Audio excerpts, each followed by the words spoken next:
bringing you the people of Mississippi and the issues affecting our state. This is the Mississippi Hometown Network.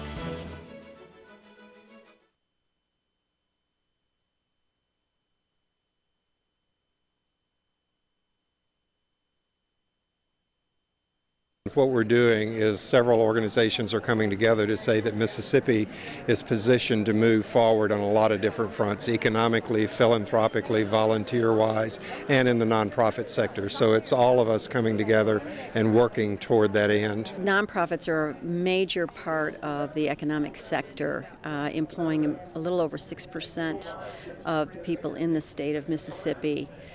Total assets over $18 billion, not an insignificant number for a small state such as Mississippi. And they work in areas in conjunction with the government and with corporations for their employees, their families, their children, their schools, their art institutions. It's all about a quality of life for every citizen in the state. This is indeed our third conference.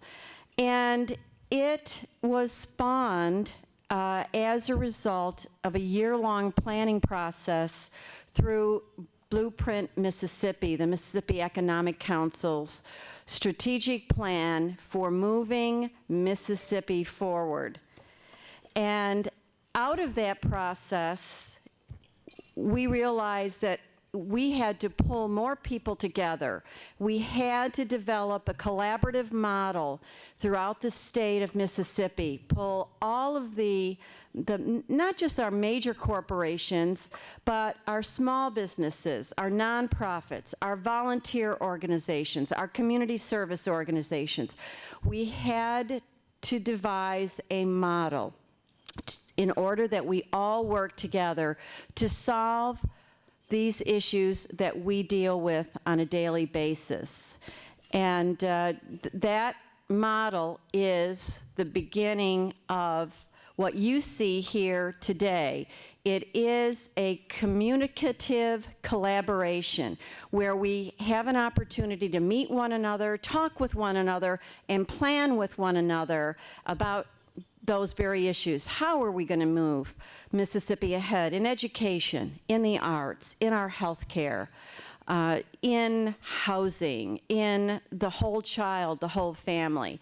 So this conference is really the stepping stone of forming these collaborative, not exercises, but collaborative entities in working together in our sort of our three-pronged approach, which is the public sector, meaning the government, our private sector being our companies, and that third sector, which is often referred to as the interdependent sector, meaning nonprofits, and our churches are in that grouping as well. So we're all here today to learn from one another, to get to know one another, and to look for opportunities to work together to continue improving all of the citizens in the state of Mississippi. My background, I've always been a techie, love technology, love fixing people's computers and making tech stuff work for people. And so in high school and then in military training and ultimately at Belhaven, I read a gazillion books and took a bunch of tests that basically said I was qualified to fix anything and everything that had a microprocessor in it. And the challenge I had was when I graduated and even during college, I had this 1979 Buick LeSabre. There it is. Let me back up here. The only good thing about it is it's got an antique tag, no taxes. But anyway, none of this knowledge in my head did me any good when I was behind the windshield. I'm like, why am I spending all this windshield time with all this knowledge in my head and I'm stuck in traffic? I want to fix computers without having to get in the old Buick and wait for the air conditioning to cool down, which may or may not happen before you arrived. So I thought, well, what if there was a way, that's a light bulb, I don't know if you can see it there. You can see the base of it, it's the old kind. The idea was, what if I can create some technology that allows me to fix computers over the internet? What if I could connect to a person's computer, move their mouse, type on the keyboard, fix problems? Then I wouldn't have to jump in the Buick unless something was like on fire or something really bad happened. So it took about 6 months of my senior year in college to come up with the first version of the technology that ultimately would let me fix computers over the internet. That technology ultimately solved the two problems I had. One, no more inefficient on-site support. I didn't have to go there unless something was really, really broken, which most of the time it was just a software problem. And secondly, no more of these inefficient phone calls. We've all been on them, right? A tech support phone call, it's like the most painful thing on planet Earth. Some people would trade a root canal in exchange for a tech support phone call. But if you can imagine, it's not only frustrating for you, it's frustrating for the person who's trying to use your hands and your eyes to fix something. I mean, it's a very ineffective way of doing tech support. So no more of that. Once I linked up to somebody's computer in a super secure way, I could solve their problem while they basically sat down and sat and watched, or they could go to lunch, or they could do other work. And I thought, this is great. I can't be the only person on planet Earth that has this problem. There's got to be other people like me out there. And so I had this, the second bright idea, which was, what if there are people out there like me? And what if those people are willing to pay me money to use the software that I've created? And maybe it would be way more fun to actually sell the software. It's like more fun to sell the hammer than to pound on stuff. You know, I'll be in the business of making the tool. And so I put up a simple website. This is actually the original website. It was one page. And it basically said, hey, I got the software that helps you fix computers, and for $500, it can be yours. And then I started advertising on these little sponsored links on Google. You know, it's a phenomenal tool for directing people to your website, is you advertise on these, 10 cents a click or 25 cents a click or whatever you pay. And I had just gotten married in college, and I had just graduated. Money was tight. So I set a $20 a day limit. I thought, I can afford 20 bucks a day in these little Google ads. And so on day 4, my ads went live on a Monday, and on a Thursday, I'd spent less than $100 on advertising, and the first person calls me and said, wow, I don't know how I found your website. It's a pretty simple website. It's just one page. But it sounds like you've solved the problem I have. And here's my credit card number for $500. So I wrote that down on my little yellow pad. Here's the guy's credit card number. And over the next 2.5 months, 50 more people called me from all over that all had found my website some way or another, and all the story was the same. I've never had time to develop something like this myself. It looks like you have. It looks like you got it right. Here's my credit card number. So I was collecting them on my yellow pad, and then I'd go run them through a credit card machine. And that was enough money. That initial $25,000 was enough to say, okay, there's something here that goes beyond just like a random project. The people actually want this thing. And if they want this thing, I'll bet there's demand that goes beyond what me as a single individual could fulfill. So I hired the two hardest working, smartest people I knew, which were Nathan McNeil and Patrick Norman. 11 years later, both still with the company. And the three of us basically set out to build a real business. Us plus the website, which thankfully got much better over time, and plus more Google advertising, which we still spend a lot of money on today, even 11 years later. Plus 6 months was enough to generate the first 100,000 in revenue. But the really exciting story, and I'll compress for the sake of time the next 10 years over about 2 minutes. The really exciting thing was the kind of companies that came to us. As we built the business, as we got our own office space, as we hired real software developers, as we hired, marketing and sales and all these functions, the kind of companies that came to us got bigger and bigger. So first it was, a guy in a random garage for $500, and then it was like small businesses, and then it was bigger businesses, and they were spending tens of thousands, and then they were spending hundreds of thousands. And ultimately, if you fast forward to today, our largest customers, which we have over 8,000 worldwide that use our software to do computer tech support, spend into the millions of dollars for massive call centers with tens of thousands of tech support people.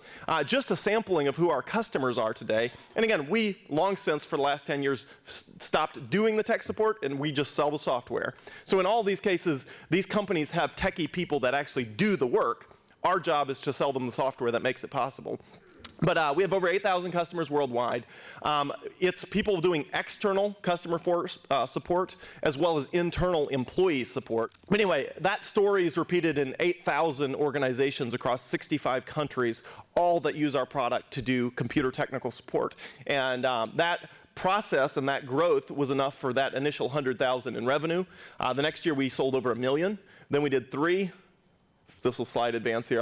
I'll forward a bunch of them. 6, 14, 21, 24, 31, 32, and 2012 we did 43 million in revenue. I have not updated this slide. 2013 we did 52 million in revenue worldwide, and our trailing 12 months revenue as of today is about 57 million in software sales over the last 12 months worldwide into 65 different countries. That was enough to rank us as one of the fastest growing software companies in America. And in addition to that, I believe that none of that would have been possible without God's blessing. It has been 11 years of incredible hard work.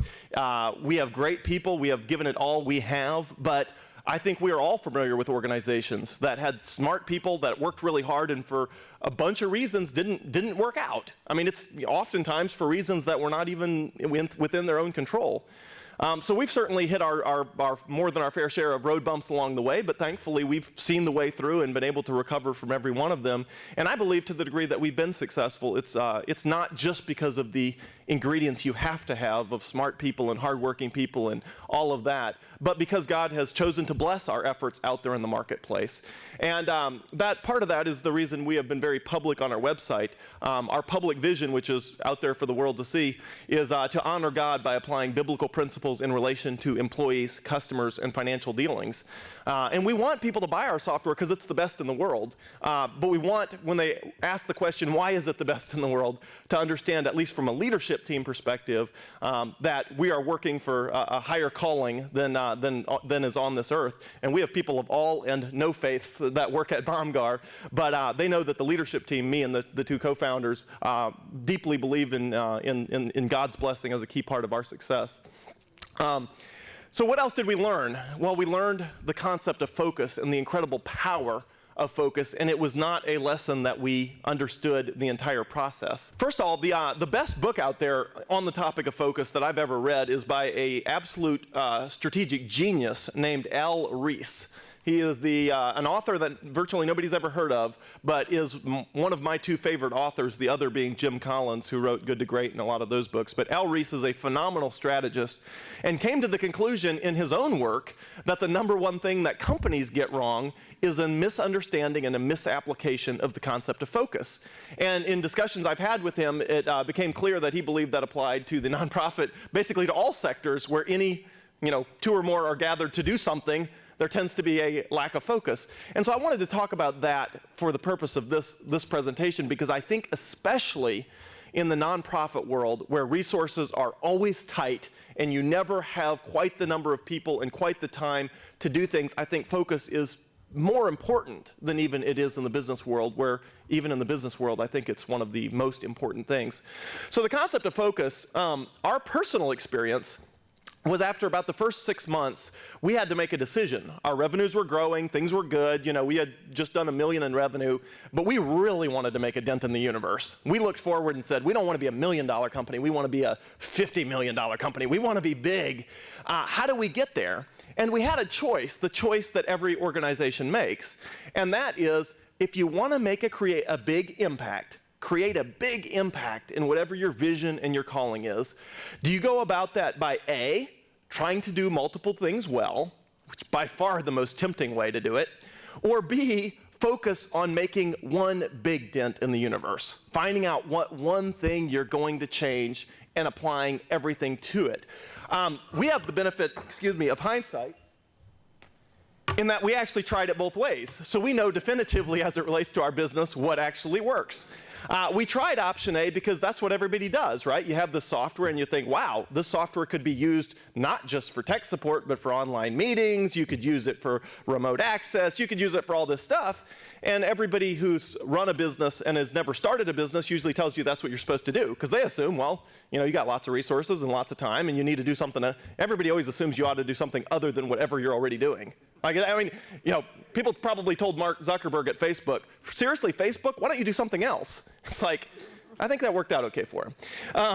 But anyway, we tried option A, and the results were okay, But when we looked at our revenue, it was growing, and it was, it was still doubling or tripling, but it wasn't getting where we wanted to go. And so we started doing a lot of assessment and said, okay, at this stage, we got 20 or 30 employees. We've got, $5 million on the bank or something like that, which is, that's some reasonable resources to get stuff done. And we said, where are those resources going and what impact are they making? And so we said, okay, well, our core remote tech support product is doing great. Every bit of resource we apply into that seems to create just really big leverage returns. These other things that we launched that we're not really super excited about, it's not paying off. The return's not there. We're trying to make a dent in the universe, and the universe does not want us to create those dents. It's pushing back. It says, hey, this is not something BOMGAR's good at. We were selling those products, but not at the stage we were with our core product. And so we said, okay, this paradigm's got to stop.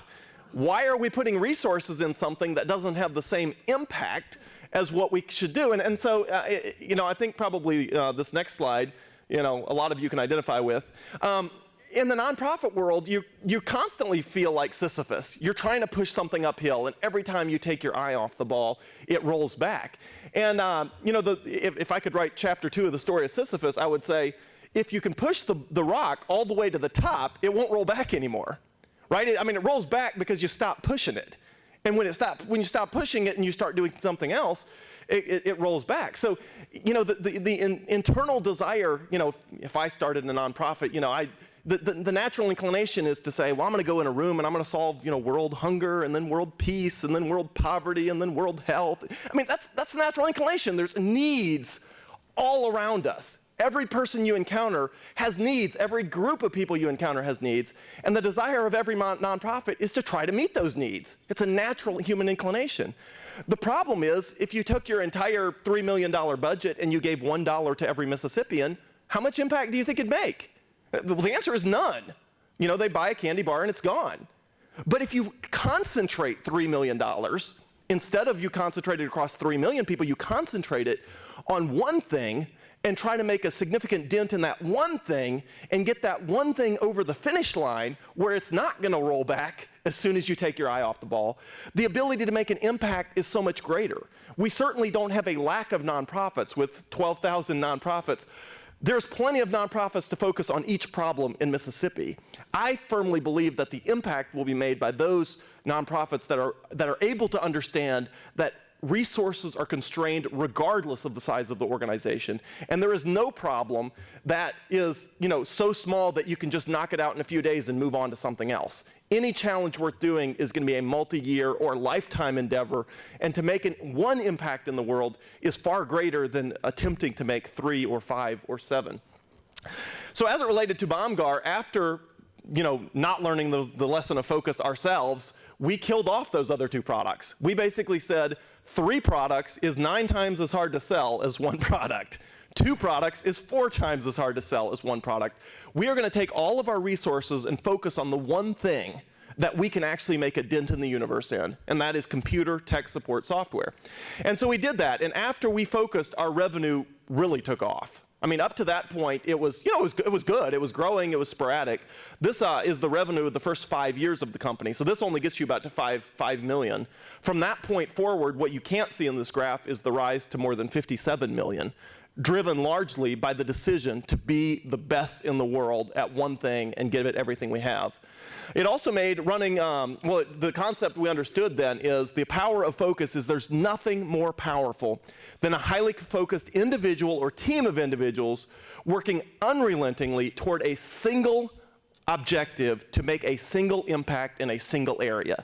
That is where you're able to concentrate your resources and actually make a difference that's not going to slide back the moment you take your eye off of it.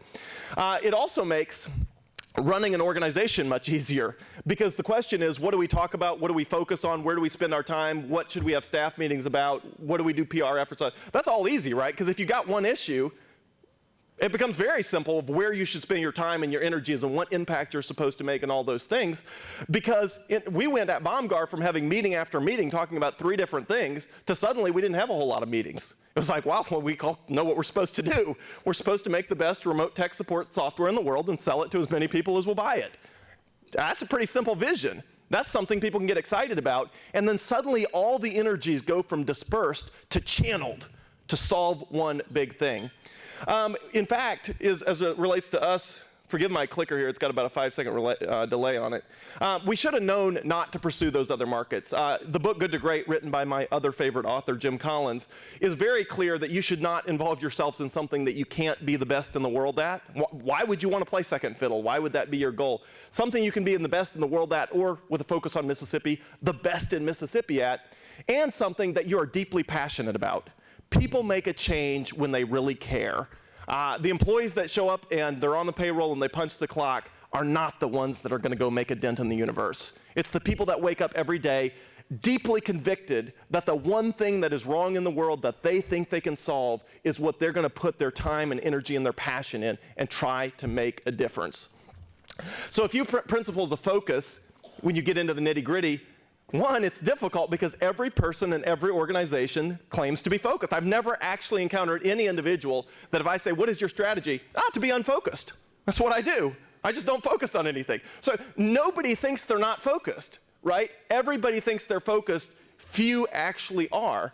And the reasoning is because you can't focus on a lot of things, right? So people will say, well, I'm super focused. I'm focused on A, B, C, D, E, F, G. It's like, wait, the whole concept of focus is you can't insert the word and a bunch of times. Because every time you insert the word and, that's not focus.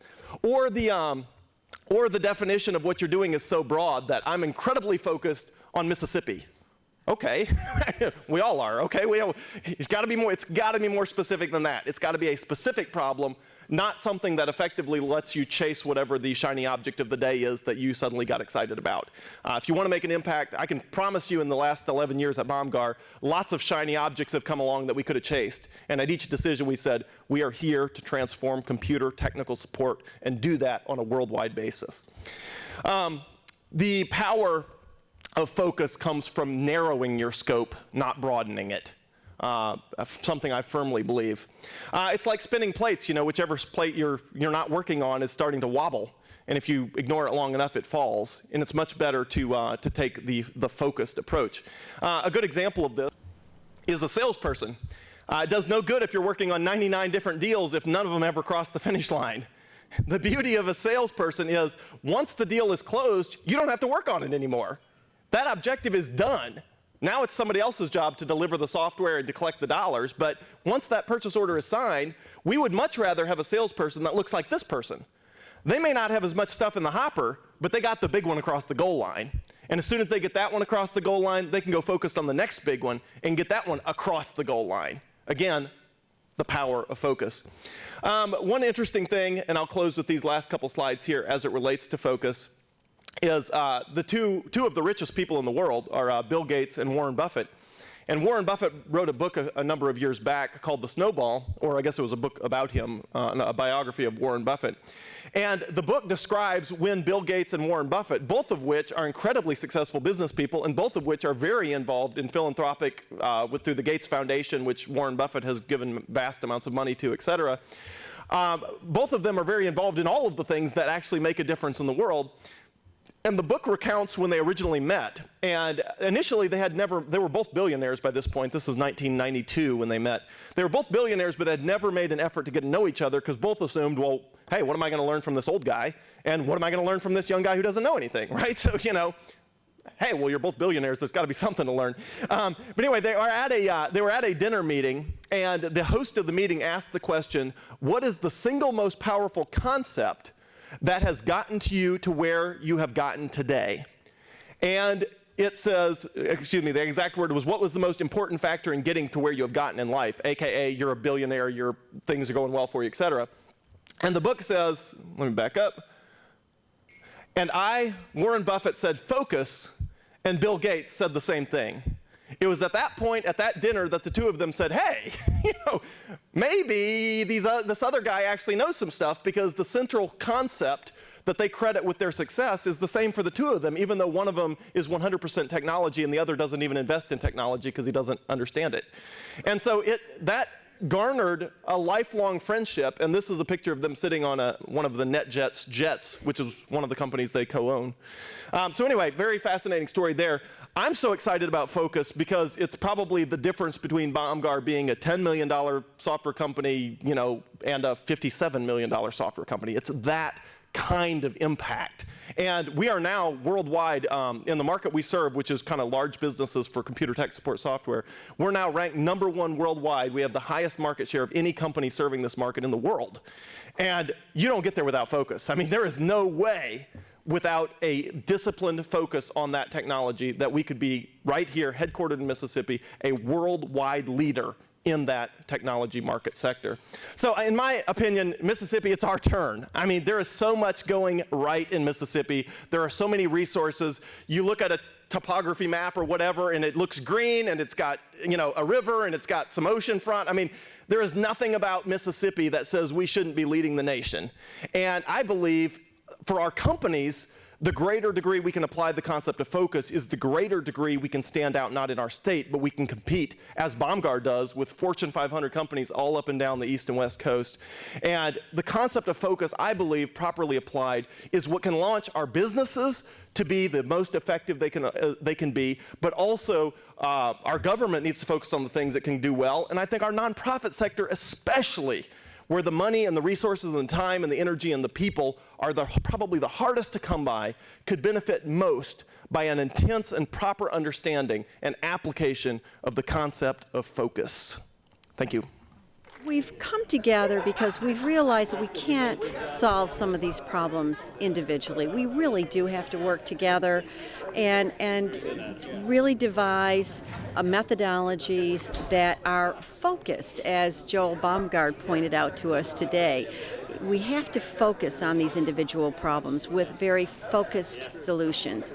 And by doing so, we will have a far larger impact on far more people in this state.